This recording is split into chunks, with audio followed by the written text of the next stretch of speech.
Assalamualaikum warahmatullahi wabarakatuh.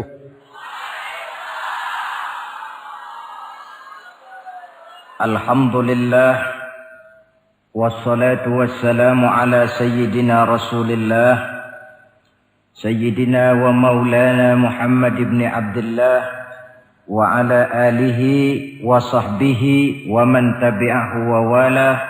La haula wa la quwwata illa billah. Subhanaka la ilma lana illa ma 'allamtana innaka antal alimul hakim. Wa la haula wa la quwwata illa billahil aliyyil azim. Saudara-saudara hadirin yang berbahagia, salah satu nikmat yang diberikan Allah kepada kita di dalam kehidupan ini ialah bahwa Allah Subhanahu wa ta'ala telah menciptakan segala sesuatu serba berpasang-pasangan. Dalam surah Yasin ayat 36 dijelaskan, Subhanallazi khalaqal azwaja kullaha mimma tumbitul ard wa min anfusihim wa mimma la ya'lamun. Maha suci Allah yang telah menciptakan segala sesuatu itu serba berpasang-pasangan. Dari apa yang tumbuh di permukaan bumi, apa yang ada di dalam diri mereka sendiri, dan apa-apa yang mereka tidak mengetahuinya. Demikianlah kita lihat siang berhadapan dengan malam, benar berhadapan dengan salah, dan laki-laki berhadapan dengan perempuan.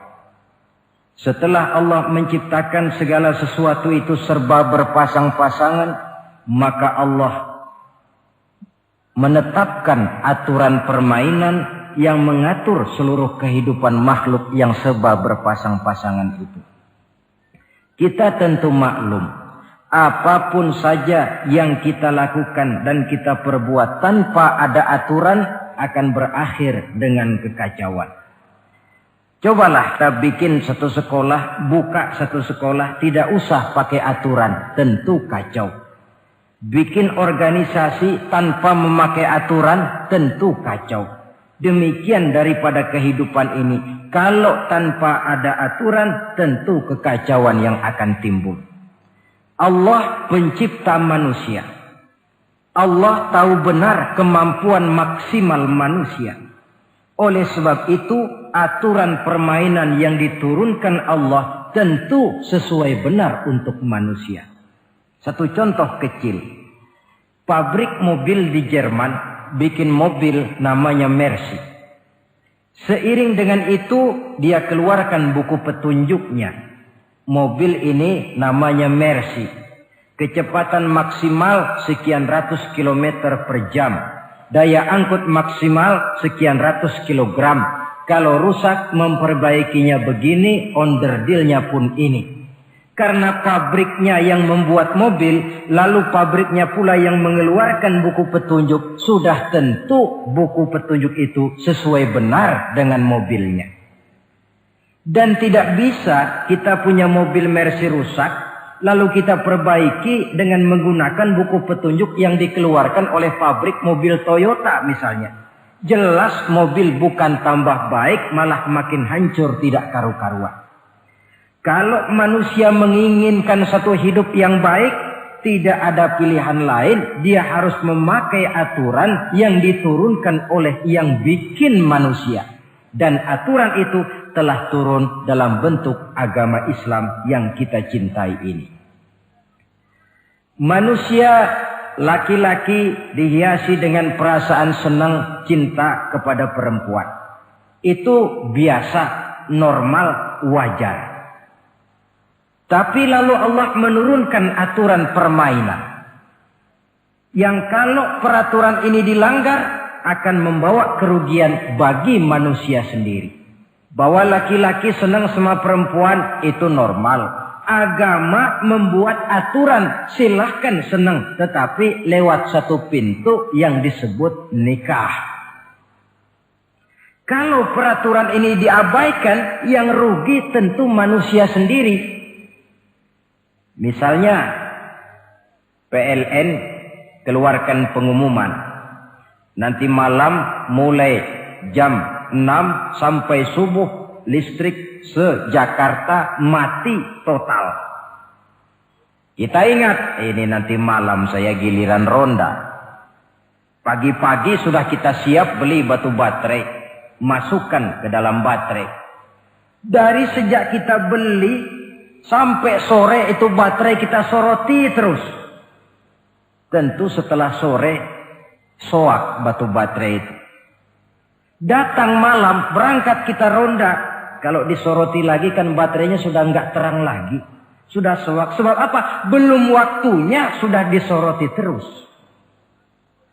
Sekarang kalau ada orang belum masuk pintu pernikahan, nafsu seksualnya diobral terus. Itu kan sama juga belum datang malam baterainya sudah disoroti terus. Nanti masuk pernikahan soak. Berhadapan dengan istrinya barangkali sudah nggak bisa apa-apa, cuma nyengir saja. Yang rugi manusia sendiri. Itulah sebabnya Allah lalu mengatur bahwa laki senang sama perempuan lewat satu pintu yang disebut dengan nikah. Maka pada pertemuan kali ini kita akan bicara tentang nikah dalam Islam. Saya bagi kepada 3 masalah pokok saja. Pertama, pengertian dan kedudukan nikah menurut Islam. Yang kedua, motivasi pernikahan. Karena apa orang itu seharusnya melakukan nikah. Dan yang ketiga, membina rumah tangga bahagia menurut contoh Rasulullah sallallahu alaihi wasallam. Hadirin yang saya hormati, kita mulai dengan yang pertama, pengertian nikah. Dalam kehidupan sehari-hari ada 2 kata yang sering kita gunakan, kawin dan nikah. Kalimat kawin kelihatannya dipergunakan oleh semua makhluk hidup. Lain dengan nikah, ini hanya digunakan khusus untuk manusia muslim. Makanya kita sering dengar orang bilang, kucing kawin, ayam kawin, kambing kawin. Dan belum pernah kita dengar ada ayam nikah atau kucing nikah. Sebab apa? Nikah ini cuma dipakai oleh makhluk bernama manusia yang muslim. Apa pengertian nikah? Seorang tokoh, Abi Yahya Zakaria Al-Ansari, di dalam kitab Fathul Wahhabnya menjelaskan, an-nikahu aqdun yatadammanu ibahatal wat'i bilafzi inkahin au nahwihi. Nikah adalah akad, yaitu ijab dan qabul. Yang akad ini menjamin dibolehkannya pergaulan bebas antara laki-laki dan perempuan. Jadi kalau sementara anak muda kita beranggapan bagaimana Islam ini kolot, masa laki-laki tidak boleh bergaul dengan perempuan, itu anggapan salah. Islam bukan saja tidak melarang, malah menganjurkan laki-laki bergaul dengan perempuan sebebas-bebasnya. Sepanjang pergaulan itu bisa dipertanggungjawabkan baik menurut hukum negara, lebih-lebih menurut hukum agama. Coba orang kalau sudah akad, sudah ijab qabul, ada saksi, ada wali, selesai itu dia masuk ke dalam kamar berdua, bergaul di situ sebebas-bebasnya, itu saya kira 100% halal. Tidak perlu lagi orang curiga, tidak perlu lagi sembunyi-sembunyi. Kenapa? Ini bentuk pergaulan yang bisa dipertanggungjawabkan. Kalau tidak, dengan dalih new morality, kebudayaan modern, lalu melakukan yang disebut free love, free sex, samen liven, hidup bersama tanpa nikah alias kumpul kebo. Dan saya kira itu kebo cuma mewakili saja. Artinya begitulah kalau binatang itu kumpul. Sebab kumpul kucing pun saya kira begitu. Kumpul ayam pun begitu. Kebo cuma mewakili binatang. dalam kalimat itu. Tengoklah berapa banyak sudah bayi-bayi yang lahir ke dunia ini tanpa tahu kemana dia harus memanggil bapak. Berapa banyak gadis-gadis bergelimpangan jadi korban dari orang-orang yang tidak bertanggung jawab. Itu semua merupakan ironi. Maka menjauhkan manusia dari aturan agama pada hakikatnya sama dengan usaha membinatangkan manusia. Bahkan kalau manusia sudah jauh dari aturan agama, sanggup berbuat lebih buas daripada binatang. Kita tahu yang namanya bajing itu makanannya cuma kelapa. Tapi bajingan itu bukan cuma kelapa, kabel telepon doyan kok bajingan itu. Jauh lebih buas daripada yang namanya binatang. Maka agama ini mengatur agar manusia sebagai makhluk yang mulia hidup secara mulia. Jangan manusia kita ini, binatang saja. Kalau saudara ada yang punya kucing di rumah, saudara taruh di depannya, saudara sendiri yang langsung kasih ikan di piring, kasih kucing. Aduh, dia akan makan dengan tenang, nikmat, lahap, tidak nengok kiri, tengok kanan. Kenapa? Dia yakin betul yang dia makan itu sudah resmi, sah. Sebab apa? Tuan rumah yang kasih. Tapi kalau si kucing ngambil sendiri di dapur, mencuri dia, setelah dapat dia bawa lari, makan pun tidak tenang. Kenapa? Mesti nengok kiri, nengok kanan. Rupanya instingnya pun bekerja. Ini bukan hak saya mencuri. Saudara-saudara, tengok orang yang sudah terlibat dalam pergaulan suami istri yang sah. Itu kan gak perlu tengok kanan, tengok kiri. Nggak perlu takut-takut. Kenapa? Sudah sah. Tapi kalau yang bukan istrinya, wah itu bu, sudah seperti kucing nyolong ikan, tengok kiri, tengok kanan, tidak pernah mengalami ketenangan. Itu selintas pengertian nikah. Lalu bagaimana kedudukan nikah menurut Islam? Ternyata nikah dalam pandangan Islam tidak cuma sekedar untuk memenuhi kebutuhan biologis manusia. Tidak cuma sekedar untuk memperkembangbiakkan keturunan. Tidak cuma sekedar untuk mendapat ketenangan hidup. Lebih tinggi daripada sekedar itu, nikah dalam pandangan Islam ibadah. Jadi kalau kita ditanya, Pak, ibadah apa yang paling enak dalam Islam? Jawabannya jelas, nikah. Begitu enaknya ibadah yang namanya nikah ini, sampai yang sudah pernah pun pengen ulangan. Namanya ibadah. Tetapi tentu ada konsekuensi. Oleh karena nikah ibadah, dan semua ibadah dalam Islam tidak boleh dikerjakan setengah hati atau main-main. Sholat ibadah tidak boleh main-main atau setengah hati atau coba-coba. Puasa ibadah tidak boleh main-main, setengah hati atau coba-coba. Dan oleh karena nikah pun ibadah, punya nilai sakral, juga tidak boleh main-main, setengah hati atau coba-coba. Dus nikah eksperimen tidak dikenal dalam Islam. Mas, saya dengar sampean sudah nikah ya? Iya mas, saya cuma nyoba saja kok ini kok. Kalau enak terus, enggak ya bubar. Ini tidak ada nikah eksperimen. Sebab dia punya nilai sakral yang bermotifkan ibadah. Itu pengertian dan kedudukan nikah. Lalu apa motivasi suatu pernikahan? Karena apa seharusnya orang nikah itu? Apa landasannya?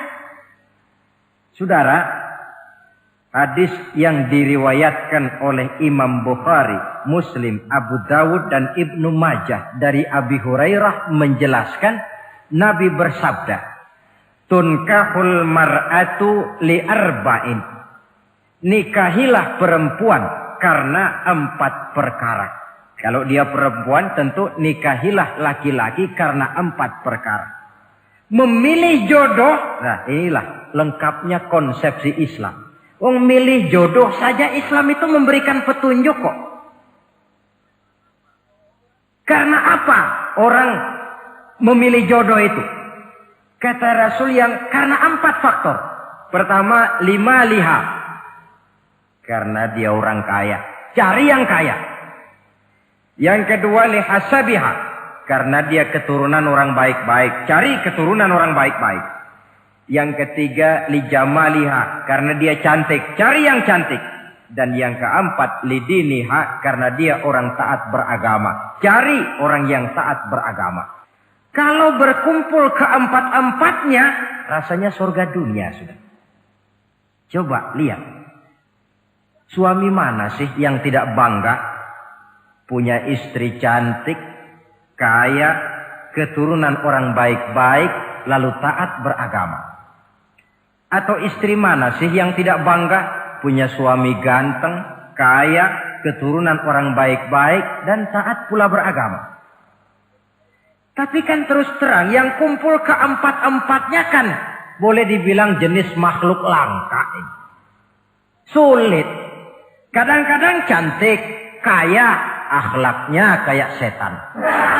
Ada saja kurangnya.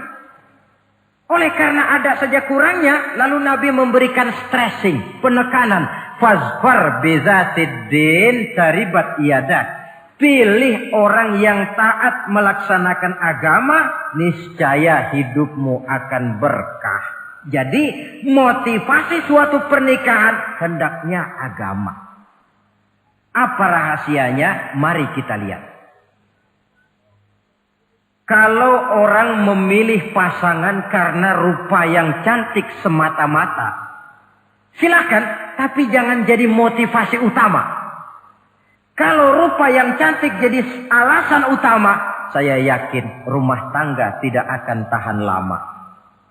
Sebab apa? Pertama, yang namanya cantik itu relatif. Artinya bergantung siapa yang memandang. Yang menurut saudara cantik, menurut saya belum tentu cantik. Yang kata saya cantik, menurut saudara barangkali itu yang jelek. Relatif. Saya kalau ditanya orang, Ustadz siapa perempuan paling cantik di dunia ini? Tentu saja saya jawab istri saya. Apa saudara lalu protes? Salah Ustadz, yang cantik istri saya bukan istri Ustadz. Saya bilang masa bodoh saya nggak ngurusi istri sampean. Cantik itu relatif.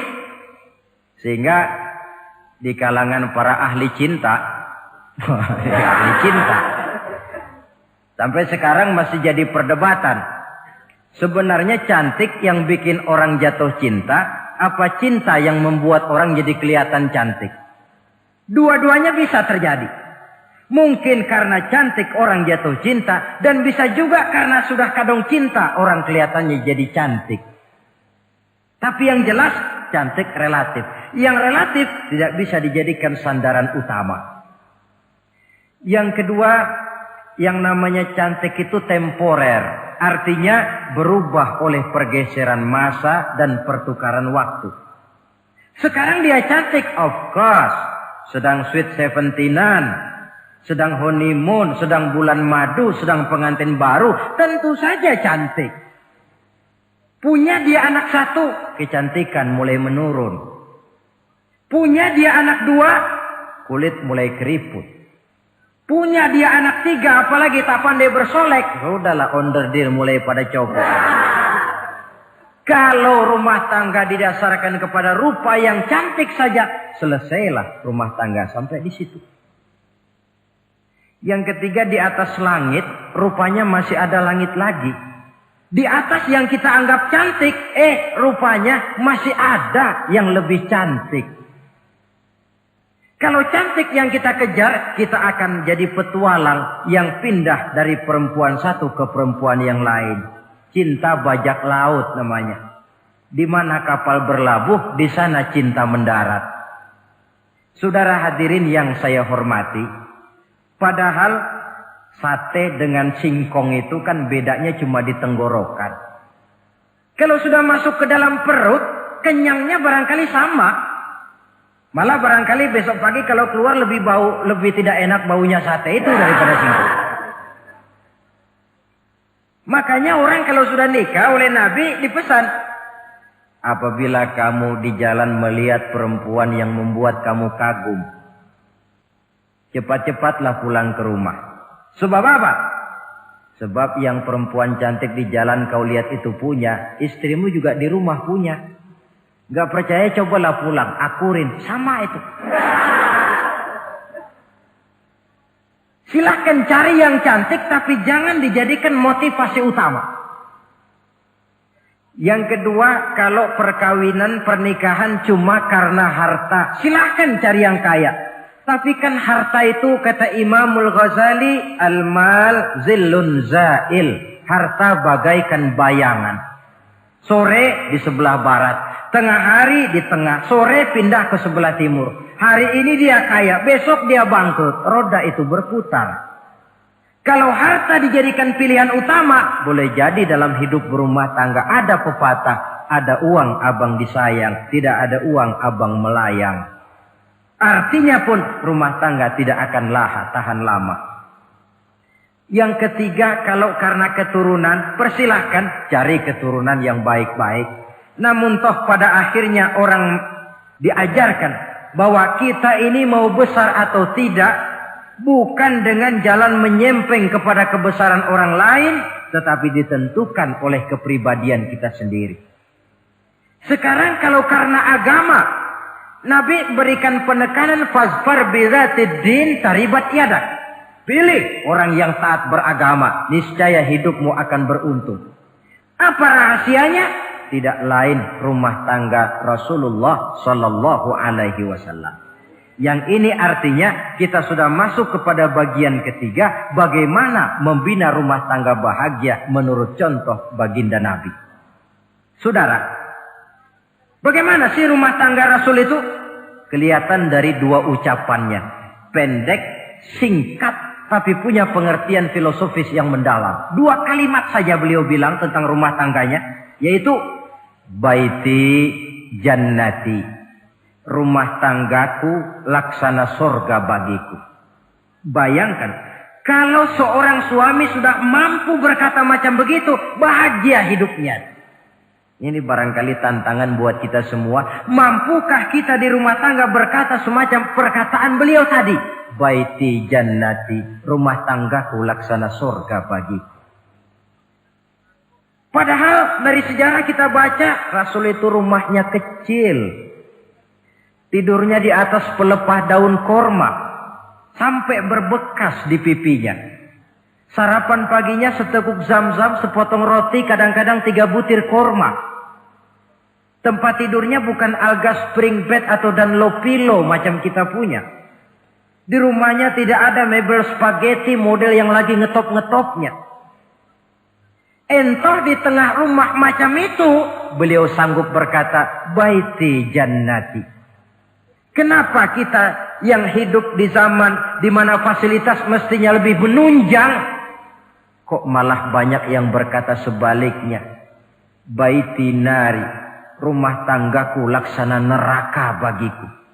Padahal dilihat dari segi materi, rumahnya bertingkat, mobilnya serba berkilat, uangnya banyak berlipat-lipat, istri pun cantik memikat. Kadangkala boleh jadi jumlahnya 4. Tapi tiap hari kiamat. Kenapa ini? Marilah kita lihat. Ternyata rumah tangga Rasul itu motivasinya tidak lain agama.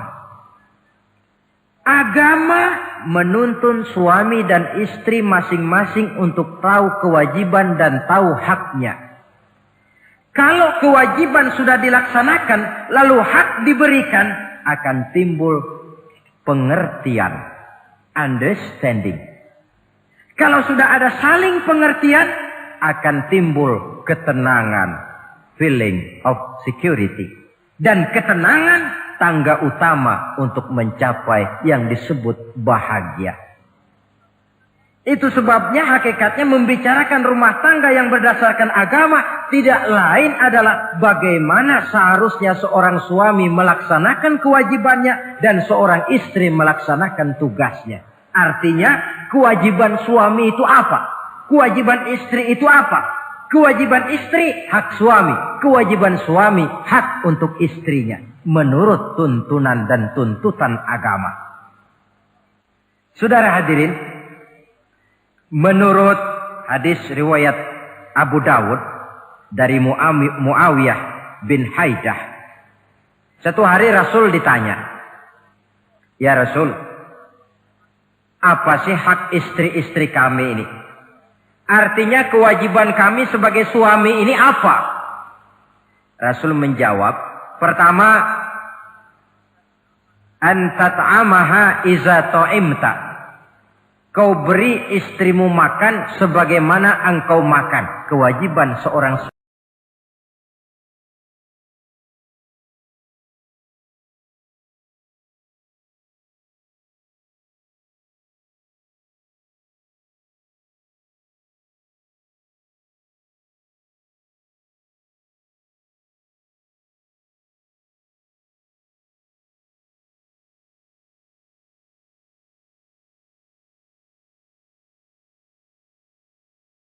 Saudara hadirin,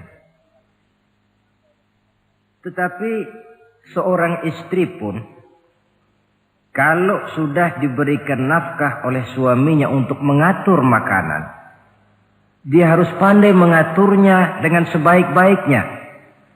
Menu yang teratur, gizi yang lengkap, dan saya kira yang namanya 4 sehat 5 sempurna itu kan tidak berarti bahwa hidup ini harus serba mewah, tidak. Yang penting ada variasi sehingga tidak merangsang suami untuk makan di luar. Jangan misalnya tahu suaminya senang jengkol lalu tiap hari saja jengkol. Itu kan bisa kejengkolan suami. Dengan demikian masalah yang kelihatannya sepele tetapi yang sebenarnya bisa menjaga keharmonisan atau malah keretakan rumah tangga harus kita perhatikan dengan sebaik-baiknya. Suami memberikan nafkah. Dari jumlah itu 60% lari ke kredit, 40% lari ke dapur. Tentu pada akhirnya sang suami akan merasa curiga. Padahal barangkali istrinya pun berniat baik. Cuma hanya tidak ada keterbukaan di dalam mengurus masalah-masalah yang berhubungan dengan dapur. Inilah kewajiban yang pertama dari seorang suami. Kewajiban yang menyangkut masalah pangan. Lalu yang kedua. Wataksuwaha izaktasaita. Engkau beri istrimu pakaian sebagaimana engkau berpakaian. Suami yang adil, pakaian yang dia pakai sama harganya dengan yang dibelikan untuk istrinya. Kecuali tentu kalau istrinya ridho. Zalim seorang suami, jikalau untuk dia misalnya dia beli pakaian yang mahal-mahal, jasnya dia pakai Switzerland wool, sarungnya Samarinda. Kalau dia pakai sepatu, belilah sepatunya. Sementara istrinya cuma pakai kain belacu saja. Kenapa mesti begitu? Sebab, saudara hadirin, istri kita sebenarnya adalah bagian daripada hidup kita. Baik dia dilihat orang, baik juga kita disebut orang. Jelek dia dipandang orang, tentu jelek juga nama kita disebut orang. Apalagi hidup bermasyarakat, kadang-kadang mulut usil itu kan sudah banyak macam ragamnya. Itu siapa sih perempuan yang jalan? Kenapa? Itu pakaian yang tidak dipakai sih tidak mahal. Cuma pakaiannya serasi, pantas, enak dilihat. Oh, terang saja dia kan istrinya si Meun. Nah, Meun yang sedang tidur barangkali tidak tahu apa-apa. Mendapat sebutan baik. Cobalah kalau istri kita semaunya saja orang akan bilang, ah itu perempuan. Kenapa? Saya gerah ngelihatnya. Mau ke pasar cuma pakai kutang saja. Tentu suami pun akan mendapat sebutan yang tidak baik.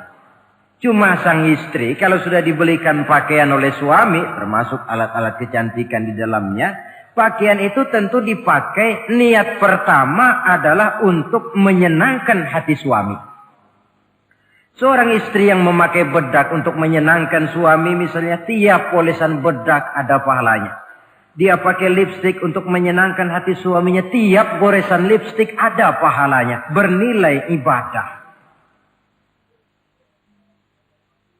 Ini kewajiban yang kedua. Yang ketiga, wala tadribil wajha. Kalau marah, jangan memukul muka. Maksudnya apa ini? Kewajiban memberikan perlindungan. Sehingga si istri merasa ada tempat dia mengadu. Ada tempat dia melarikan persoalan. Ada tempat dia bergantung. Kalau marah jangan memukul muka. Dan memukul itu pun upaya terakhir. Kalau tidak bisa dengan kata yang lemah lembut, agak sedikit keras katanya. Kalau dengan kata yang keras tidak juga bisa pisah tempat tidur. Kalau memang tidak bisa juga dengan pukulan yang tujuannya bukan untuk menyakiti, tetapi untuk mendidik. Allah tadribal wajha. Kalau marah jangan memukul muka. Dan memukul pun bukan jalan pertama, tapi upaya terakhir dengan tujuan bukan untuk menyakiti, tapi untuk mendidik sang istri. Kewajiban untuk memberikan perlindungan. Yang keempat, wala tuqabbih. Jangan memburuk-burukan istrinya. Kewajiban menjaga nama baik. Sebab apa? Dalam satu bahasa yang indah, Al-Quran menjelaskan bahwa suami istri itu laksana pakaian. Hunna libasul lakum wa antum libasun lahunna. Istri pakaian untuk suami. Suami pakaian untuk istri. Lihatlah alangkah indah gaya bahasa Al-Quran ini. Diibaratkannya suami istri seperti pakaian. Apa fungsi pakaian? Pertama, pakaian itu kan jadi kebanggaan. Saya bangga memakai baju seperti ini. Saudara bangga memakai baju yang saudara pakai. Artinya seorang suami harus berusaha menjadi suami kebanggaan istri. Dan seorang istri pun harus berusaha menjadi istri yang dibanggakan oleh suaminya. Jangan yang malah kemudian disesali. Itu kan kalau sudah marah orang kadang-kadang ucapannya nggak terkontrol. Istri marah sama suami, bang, nyesel gue punya laki kemarin. Sudah hilang lagi kebanggaan. Kalau kebanggaan hilang, wibawa pun hilang. Kalau wibawa sudah hilang, maka rumah tangga sudah sulit untuk dipertahankan. Yang kedua, yang namanya pakaian itu kan menutup aurat. Itu tujuan pakaian yang terpenting. Artinya di sini, kalau seorang istri mempunyai kekurangan, suamilah yang menutupi. Kalau seorang suami mempunyai kekurangan, istri juga harus berusaha menutupi. Jangan kekurangan suami diceritakan di pasar umum. Atau kekurangan istri dibuka di mana-mana. Itu namanya suami istri tidak berfungsi sebagai pakaian, malah justru saling membuka aurat masing-masing. Iyalah kadang-kadang penyakit ini. Kadang-kadang yang namanya perempuan dari rumah itu berangkat ngaji katanya. Sampai di pengajian apa? Suaminya diakur-akurin. Bayu bagaimana suami? Wah suami saya payah. Dipayahkannya suaminya di mana-mana. Atau aib dan kekurangan istri diceritakan di mana-mana. Orang bertanya gimana mas istrinya? Oh gak maju. Loh kenapa istrimu kan cantik? Iya soal cantik sih iya. Tapi tidurnya kok ngiler ini. Nah, ini kan gak perlu yang macam begini ini. Tidak bisa menjaga apa yang disebut security informasi. Fungsi pakaian sebagai suami istri tidak berjalan di dalamnya. Saling menjaga kehormatan diri. Ini yang keempat. Yang kelima, wala tahjur illa fil bait. Jangan berpisah dari istri kecuali di rumah. Maksudnya begini. Kalau satu hari seorang istri suami marah kepada istrinya, tidak usah istri itu disuruh pulang ke rumah orang tuanya, ke rumah mertua lalu diusir. Tidak. Cukup pisah tempat tidur saja. Ini maknanya wala tahjur illa fil baiti. Umpamanya, dek malam ini saya sedang tidak enak pikiran. Kau tidur di kamar belakang lah, saya kamar depan. Cukup pisah tempat tidur saja. Tidak perlu istri dipulangkan ke rumah orang tuanya. Nanti umpamanya tengah malam turun hujan, udara dingin, pikiran berubah, berasa perlu, kan tinggal manggil.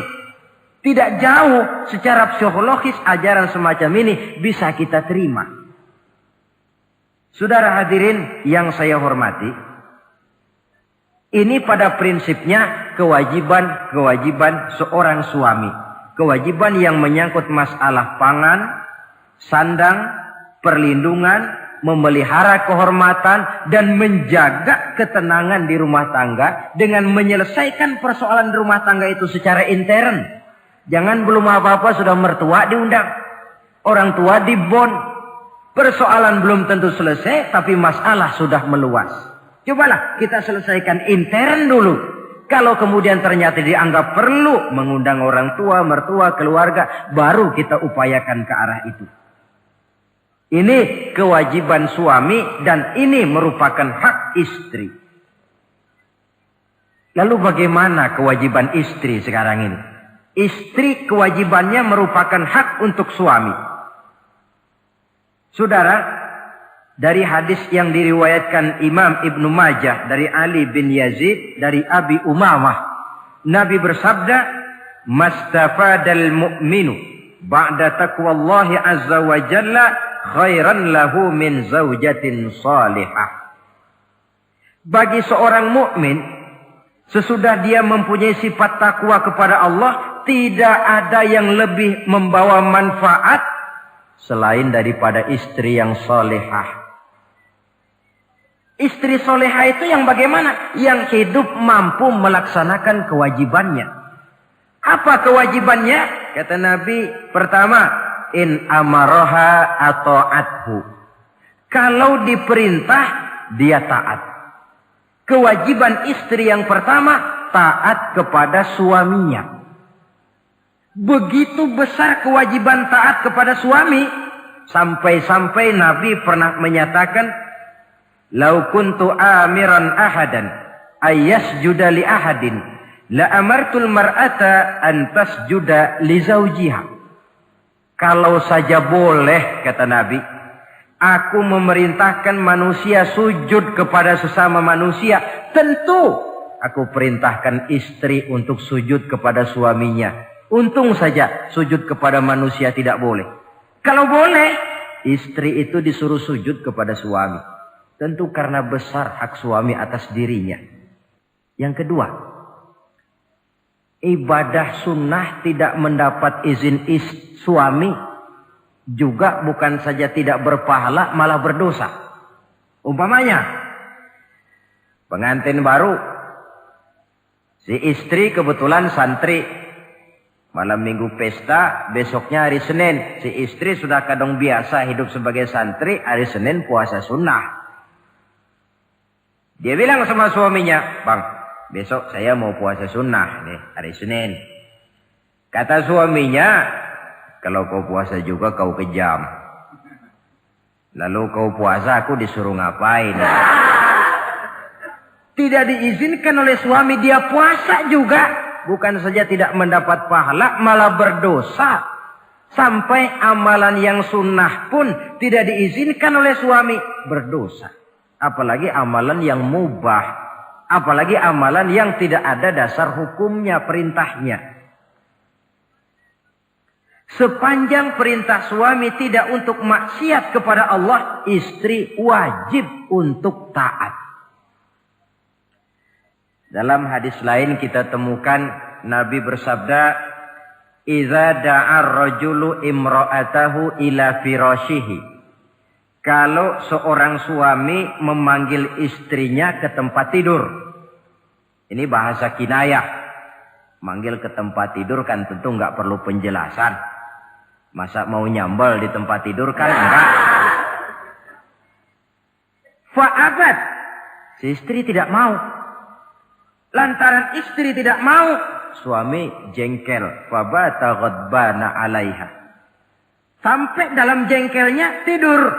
La'anat hal malaikatu hatta tusbiha. Istri macam itu dilaknat, dikutuk oleh malaikat sampai datang waktu pagi. kewajiban untuk taat. Namun sebaliknya, seorang suami pun jangan mentang-mentang istri wajib taat lalu overacting. Segalanya main tunjuk, segalanya main komando, segalanya main perintah. Sebab contoh yang diberikan oleh Rasul tidak begitu. Rasul kita baca dalam sejarah menjahit bajunya sendiri, memperbaiki kasutnya sendiri. Artinya yang bisa ya dikerjakan tanpa harus menggantungkan semuanya kepada sang istri. Kewajiban untuk taat. Nah, penutup tentang taat ini ada sebuah hadis pula di mana baginda Nabi bersabda, ayyumam ra'atin matat wa zawjuha anha radin dakhalatil jannah. Kalau seorang perempuan meninggal dunia, suaminya ridho kepadanya, maka perempuan itu akan masuk surga.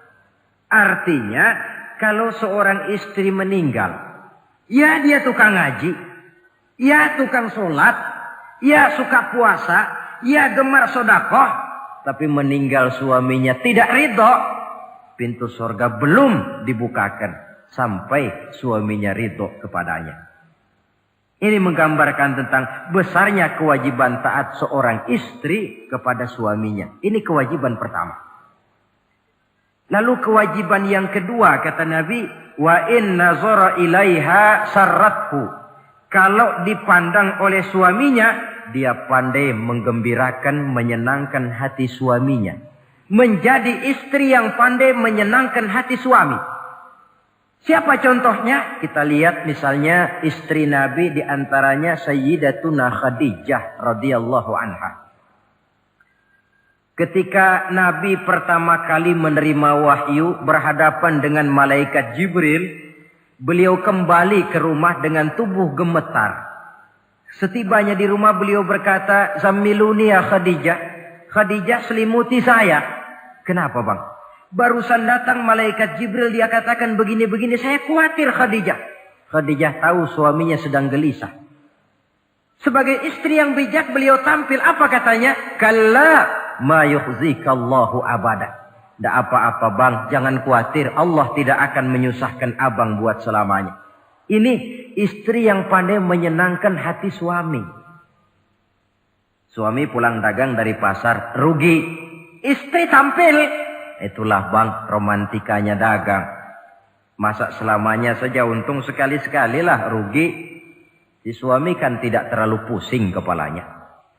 Jangan sudah di pasar rugi, sampai rumah istri pidato, peletar-peletor macam petasan. Dasar suami goblok, dagang saja rugi. Sudahlah di pasar rugi, sampai ke rumah digoblok-goblokin. Itu nanti suami kan bisa kena penyakit yang disebut broken home. Penyakit nggak betah di rumah. Seorang istri kalau suami sudah kena penyakit tidak betah di rumah, itu mesti siap-siap mental untuk dimadu.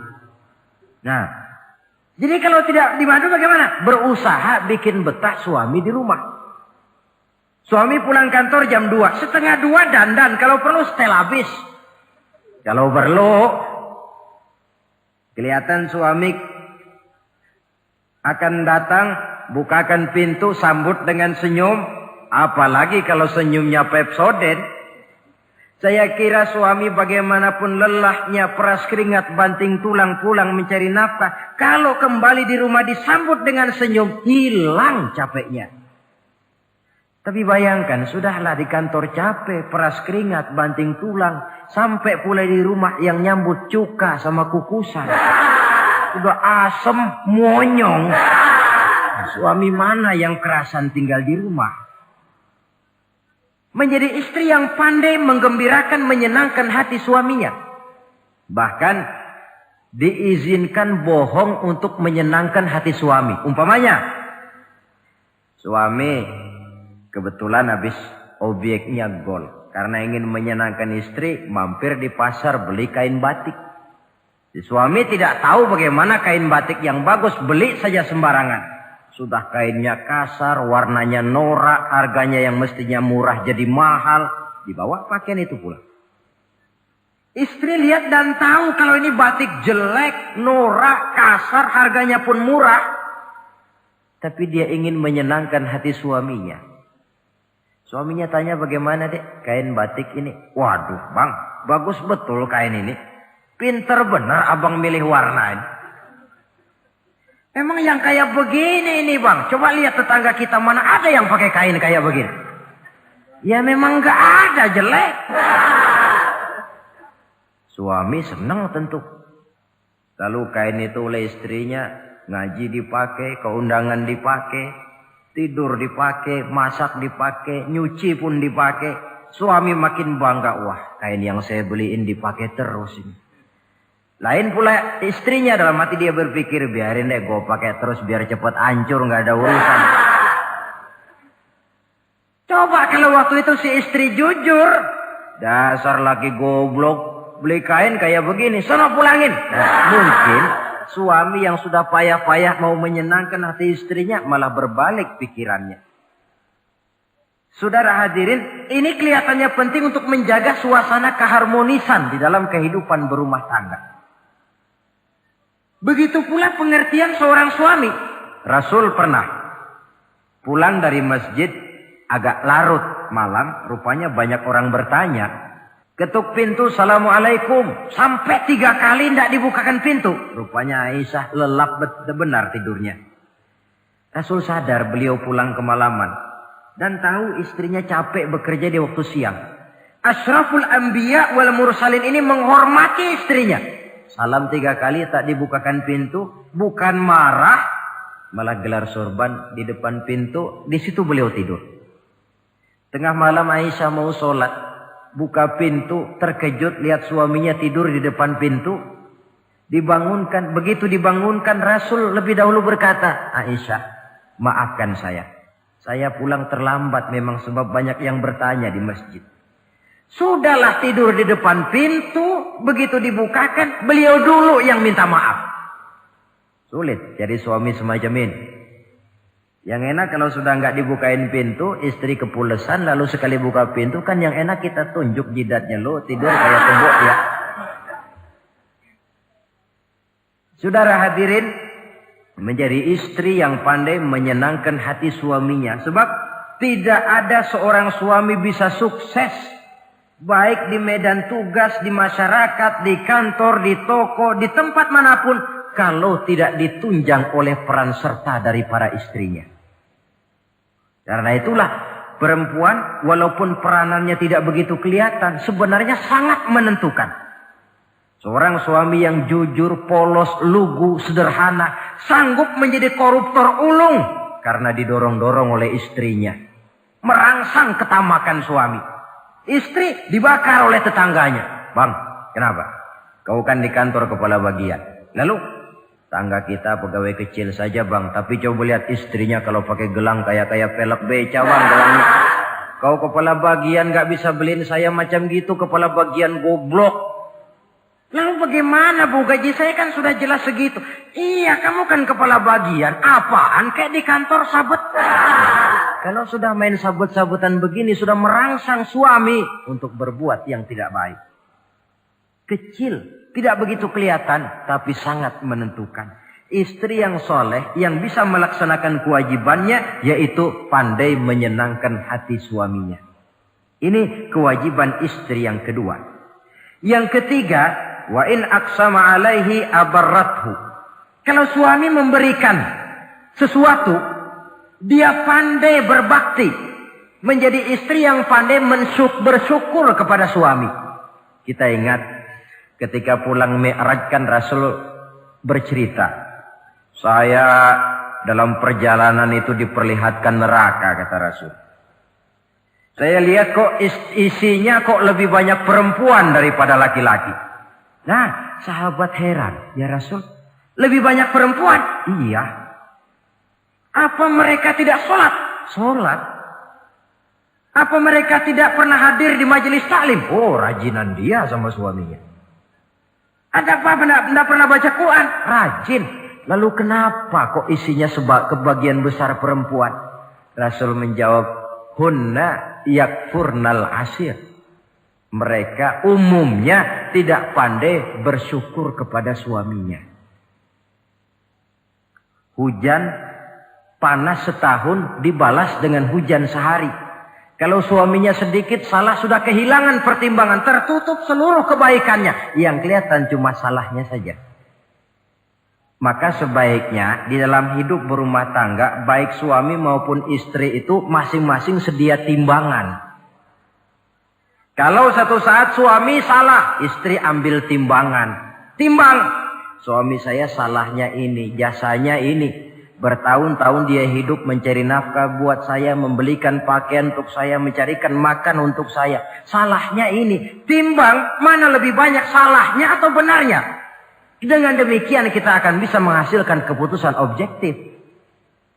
Giliran istri yang salah, suami yang ambil timbangan. Ukur mana lebih banyak, baiknya atau salahnya. Kalau tiap kita masing-masing punya timbangan, insya Allah nilai-nilai objektif dari suatu pertimbangan akan bisa kita temukan dalam mengambil keputusan. Istri yang pandai berbakti membalas budi daripada suaminya. Kewajiban yang keempat dari seorang istri, wa in ghaba anhu nasahathu fi nafsiha wa malihi. Kalau suami tidak ada di rumah, dia pandai menjaga kehormatan dirinya dan pandai menjaga harta suaminya. Tidak mencari kesempatan dalam kesempitan. Suami lembur, istri ngompreng. Dan pandai menjaga harta suaminya. Nah, coba lihat. Kalau seorang suami ada uang di kantongnya 100 rupiah. Ada tukang minta pengemis, istri ambilkan saja tanpa izin suaminya uang di kantong suami 100. Dia sedekahkan. Niatnya tentu baik. Si istri dapat dosa, si suami dapat pahala. Perbuatan sedekahnya itu betul, tapi mengambil uang tanpa izin suami itu yang salah. Dan ternyata salah itu lebih besar daripada pahala yang dia lakukan lantaran bersedekah itu. Kalau ini terwujud, maka suasana saling mempercayai akan tumbuh. Kalau sudah saling mempercayai, rasanya akan terwujud kedamaian dan ketenangan. Suami meninggalkan rumah dengan perasaan tenang, istri pun melepas suami dengan perasaan damai, tanpa was-was, tanpa curiga, dan sebagainya. Dan ini modal yang paling utama, mewujudkan saling kepercayaan dalam membina hidup bahagia. Saudara, jadi dengan demikian, kewajiban suami dan kewajiban istri yang merupakan bagian tidak terpisahkan dari bagaimana membina rumah tangga berdasarkan tuntunan agama merupakan hal yang dicontohkan oleh Nabi kita Muhammad sallallahu alaihi wasallam. Dengan satu kesimpulan, rumah tangga Nabi bahagia karena rumah tangga itu disinari oleh ajaran-ajaran agama. Sehingga timbul saling pengertian membawa kepada ketenangan, dan ketenangan sesungguhnya tangga utama mencapai rumah tangga bahagia. Tanpa materi orang memang sulit untuk bahagia. Tapi materi semata-mata bukan merupakan jaminan bahwa orang akan hidup bahagia. Banyak isak tangis berbunyi di rumah-rumah mewah, dan banyak sendak gurau, tawa dan canda, tawa lerai di rumah-rumah sederhana. Artinya suka dan duka, sedih dan gembira, susah dan bahagia. Bisa ada di gubuk reot dan bisa juga ada di rumah mewah. Ternyata bukan harta semata-mata yang menopang dan menjamin hidup itu akan bahagia. Tapi satu rumah tangga yang dipancari oleh sinar agama. Di bawah naungan ridho dari Allah subhanahu wa ta'ala. Si istri taat melaksanakan ajaran agama. Suami taat, lalu anak-anak pun hidup dalam suasana yang religius. Dari sana tumbuh pancaran sinar keagamaan. Irama agama mengalun dalam kehidupan rumah tangga kita. Berfungsilah dengan demikian rumah tangga sebagai tempat di mana kita mengamalkan ajaran agama kita. Alangkah nikmat satu rumah tangga. Istri ahli ibadah, suami pun ahli ibadah, anak-anak pun terbiasa oleh lingkungan untuk hidup melaksanakan suatu ibadah. Dan keberhasilan di rumah tangga awal untuk menuju keberhasilan di masyarakat, di tempat tugas, dan di tempat-tempat lainnya. Sebaliknya, kehancuran rumah tangga akan selalu menjadi awal kehancuran karir di masyarakat, di tempat kerja, dan di tempat-tempat lainnya. Oleh karena itu, berangkat dari hal semacam inilah, maka kita berkeyakinan rumah tangga yang bahagia ialah rumah tangga yang didasarkan kepada ajaran agama. Sehingga tercapailah kebahagiaan hidup di dunia yang langsung menopang kepada kebahagiaan hidup di akhirat nanti.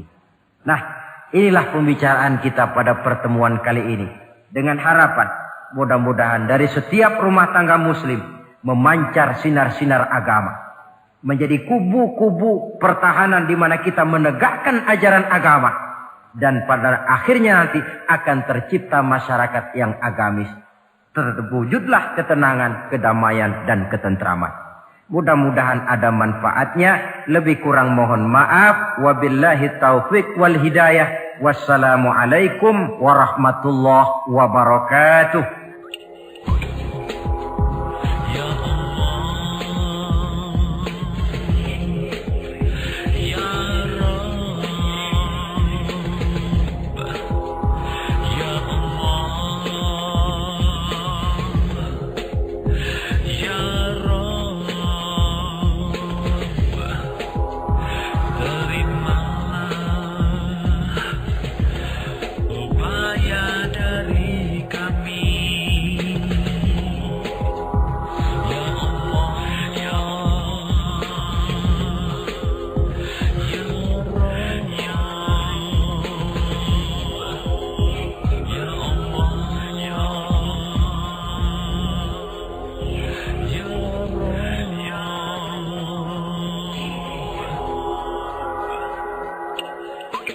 Ikhwan dan akhwat yang dirahmati oleh Allah Subhanahu wa Ta'ala, demikianlah kunjungan kami dalam acara Membangun Peradaban Islam dengan siaran radio di Indonesia. Syukur alhamdulillah atas nikmat Islam dan indahnya persaudaraan yang Allah karuniakan kepada kita semua.